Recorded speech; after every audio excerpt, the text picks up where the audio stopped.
E aí pessoal, tudo bem? Bom, hoje em sistema de telecomunicações, nós vamos falar sobre a representação dos sinais na modulação. Bom, tem aqui, por exemplo, um sinal cossenoidal.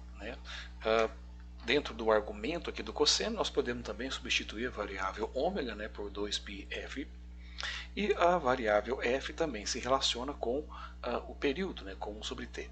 Bom, então, identificando cada um dos elementos dessa equação cossenoidal, é x de t é a função cossenoidal, é x maiúsculo é o valor de pico, o valor máximo, a amplitude do sinal, o ômega x, o wx, é a velocidade ou frequência angular, ela é dada em radianos por segundo, φx é a fase inicial, é o instante em que a onda vai realmente começar o seu ciclo periódico. F de x é a frequência normal ou frequência hertziana, às vezes também representada pela letra V, ou um V minúsculo, itálico, e Tx é o período do sinal periódico.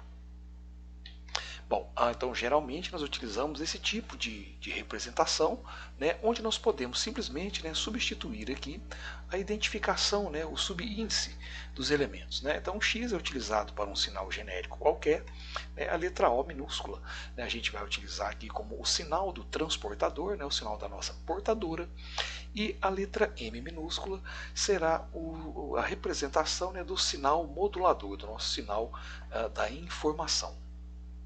Bom, o sinal modulado, ou seja, a combinação dos sinais multiplicados, somados, enfim, de acordo com a modulação que estiver em estudo, ele geralmente vai ser representado por E de t, uma função genérica no tempo. Então essa expressão ela vai depender do tipo de modulação. Então pode ser que se utilize algum subíndice diferente, mas nada como uma boa legenda para se interpretar e identificar o que aquele sinal representa. Bom, uma outra forma também de a gente representar sinais é que, além da representação no tempo, onde nós temos normalmente amplitudes ao longo do tempo, nós podemos também fazer representação no domínio da frequência.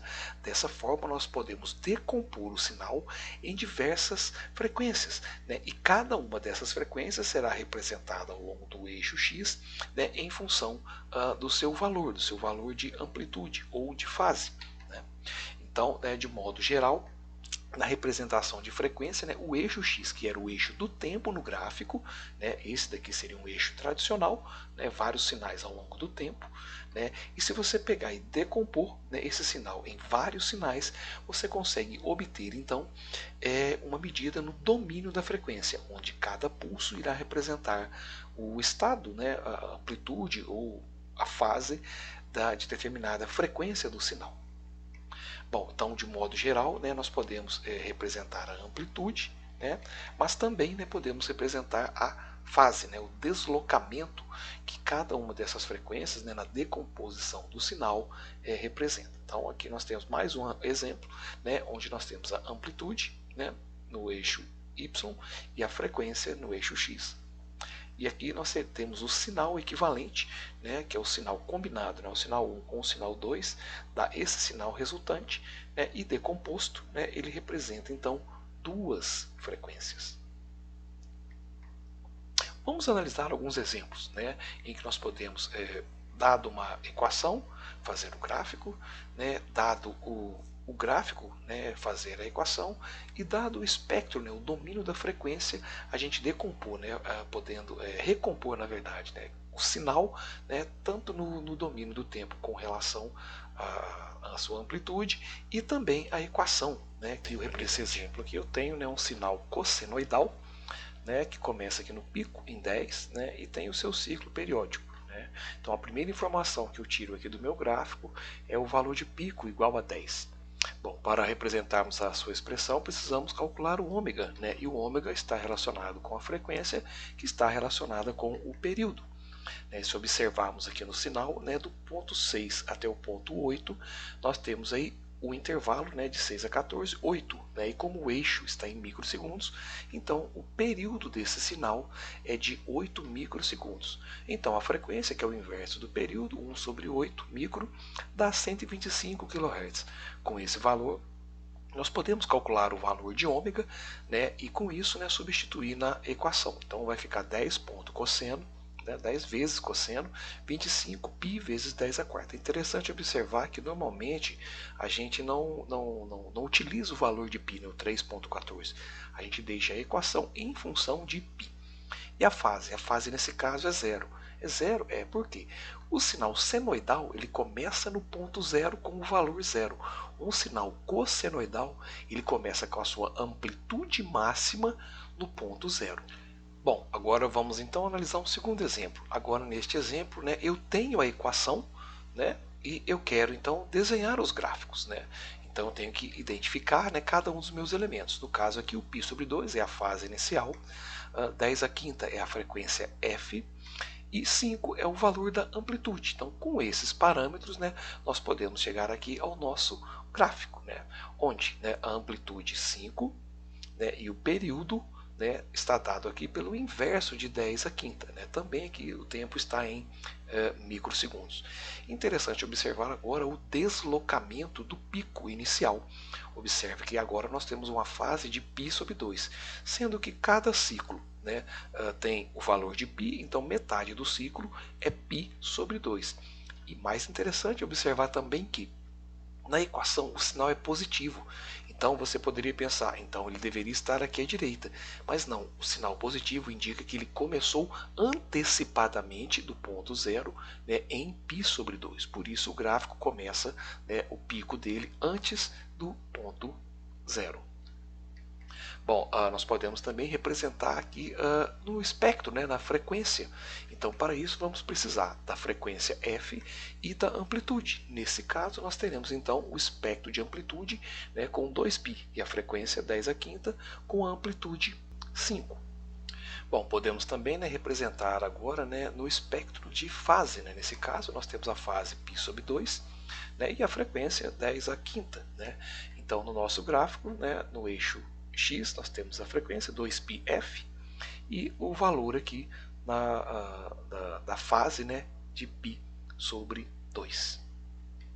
Bom, agora nós temos, né, um outro exemplo onde eu tenho o espectro de amplitude e o espectro de fase. Né?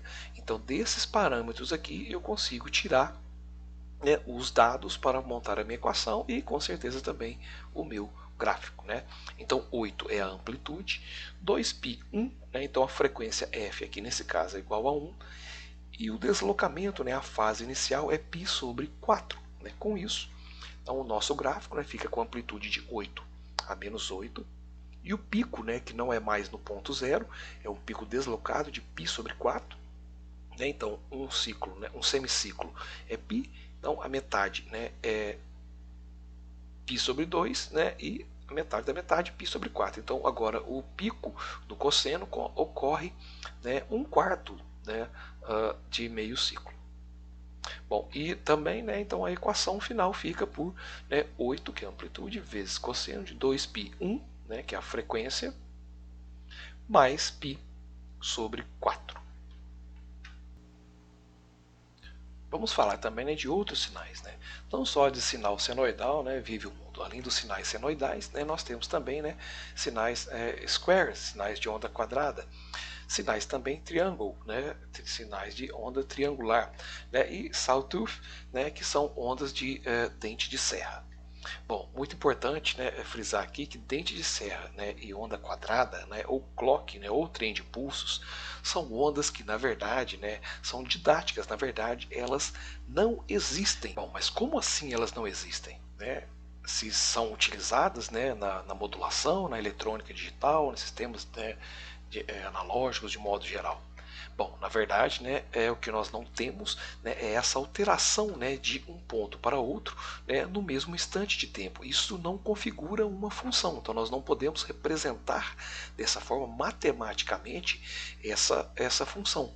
Né, nem no tempo de subida e descida das ondas quadradas, né, das ondas utilizadas para clock. Então o que existe na verdade, né, por exemplo, né, é que a onda quadrada na verdade é uma onda trapezoidal, ou seja, ela não salta, né, de um valor mínimo para um valor máximo imediatamente. Existe um tempo de subida e da mesma forma existe um tempo de descida, né, de um instante para outro. Normalmente esse tempo é muito curto, né, na casa de nanosegundos, picosegundos, né, e isso, né, normalmente não vai interferir, né, na representatividade dos sinais, né, nem na funcionalidade de modo geral dos circuitos. Então por isso que normalmente se utiliza a simbologia, né, o desenho de uma onda quadrada, mas que na realidade é uma onda trapezoidal. Da mesma forma, né, a onda dente de serra é na verdade uma onda triangular. Tá? Bom, mas e a matemática então, né, desses sinais? Tem como fazer alguma representação desses sinais, já que eles não são função? Bom, dos sinais da onda triangular e da onda quadrada, né, trapezoidal, existe sim. Né? Qualquer sinal periódico ele pode ser obtido através de somatório infinitos, né, de funções senoidais. Né? Então aqui, por exemplo, né, para a onda quadrada, você pode fazer esse somatório de 1 até o infinito, né, que você vai conseguir obter, né, um sinal de onda quadrada. Bom, mas de onde é a ideia, né, desse sinal de onda quadrada? Bom, a verdade, esse é um estudo, né, que vem da série de Fourier, né, onde nós temos, né, uma forma de trigonométrica utilizada para a representação, né, de funções infinitas e periódicas complexas no processo físico, né, utilizando na verdade senos e cossenos. Então nós temos um sinal, o qual ele é na verdade composto por diversos sinais. Cada um desses sinais tem uma determinada frequência, né, e a junção de todas essas frequências é que nos dá aqui o sinal periódico, né, similar à nossa onda quadrada. Bom, de modo geral, então, né, com as séries de Fourier, né, nós podemos então representar qualquer sinal, né, ao longo do tempo. Né? Então, a junção de várias senoides de frequências diferentes, né, conseguem fazer com que você obtenha, né, um determinado sinal. E isso pode ser aplicado para qualquer tipo de sinal, tá? Analógico, digital. Né? Na verdade, né, a Fourier se aplica a qualquer sinal periódico. Bom, pessoal, né, sobre a representação aí, né, dos sinais da modulação, era isso que eu queria passar para vocês. Que todos estejam bem, um forte abraço a todos e até o próximo vídeo, pessoal.